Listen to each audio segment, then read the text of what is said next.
My opponent is Nancy. Today I'll be refuting to a claim made about the United States' main language, English. The major claim states that the assumption that English is the language of the United States could lead to separation within American society. I would like to begin by first questioning her major claim. Could speaking English really separate our society? What exactly happens if our society separates? A society that has been ranked as the most powerful country in the world throughout history, and a society whose constitution was written in English.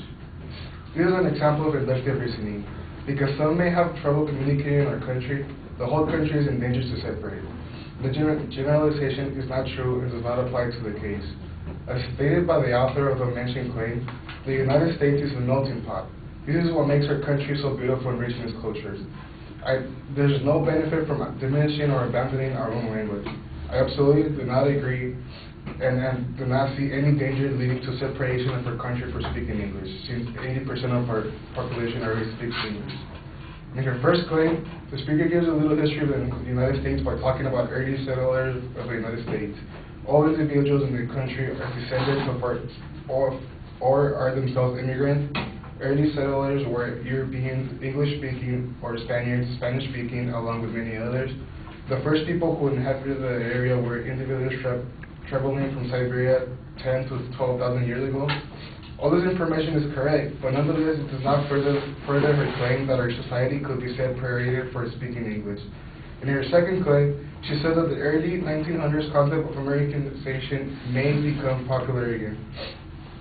She refers to a book called Americanization Through Education, a book published in the 1900s, more than 100 years ago. This book talks about how through our public schools, immigrants were taught about our country and its language. By concept of Americanization, the speaker refers to the discriminatory problems that arose from the concept, which were true 100 years ago. Nowadays, there are laws that protect immigrants against harassment and racism. And either way, there will be more problems if immigrants never learn about this country and its laws. And her third claim, the speaker said that minorities could be negatively influenced by the notion that all individuals residing in the United States should speak American. As mentioned in the speech of one of her classmates, Veronica Hernandez, in an article by Rosalie Porter, director of the Institute for Research in English Acquisition and Development, when Mexican parents were asked if they wanted the school to teach reading and writing in Spanish and English, 70% answered yes. But when they were asked if they wanted Spanish taught in school, if it meant less time for English, only 12% said yes. It can be inferred from this information that immigrants are conscious that English is more important in this country to succeed. Minorities come to this country in the search for a better life, better economy, and more opportunities. They are aware that our country is a land of opportunities, and which makes our language sacred rather than a menace to our society. Thank you.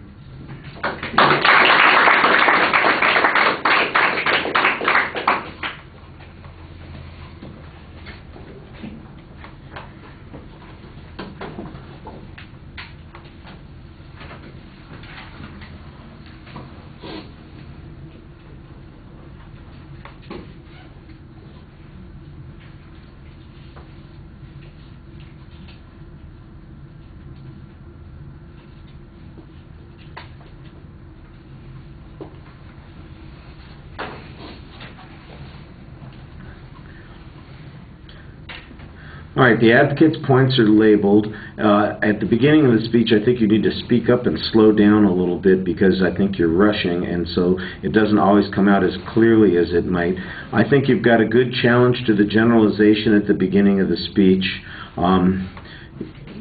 You have a quote that seems to side, though, with the advocate at that point, and it sounded a little bit like you were misunderstanding what the claim that the advocate was presenting was about.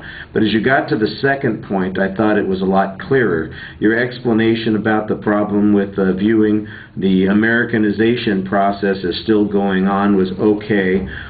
You do say that there are laws and different social customs that have evolved over the last 100 years, and I don't think there's much doubt about that, but your argument would be stronger if you could demonstrate some of that. And for instance, the very existence of laws that require that people who are not being instructed in a language that they understand in some states that they are given those opportunities seems to suggest that we're not likely to fall into that particular category.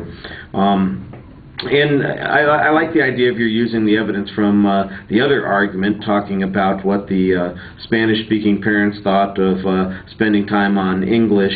I thought that that was an interesting way to demonstrate that there is a concept among everybody, including non-English speakers, that English is important to learn and is not necessarily divisive. You kind of repeat the claim a couple of times that it's not really divisive, and I understand the point that maybe the advocate was being a little bit melodramatic in the claim. That's what I think you ought to say. You ought to make the declarative statement that, well, there could be some problems that occur because of an attitude that suggests that English be the end-all, be-all of our communication systems.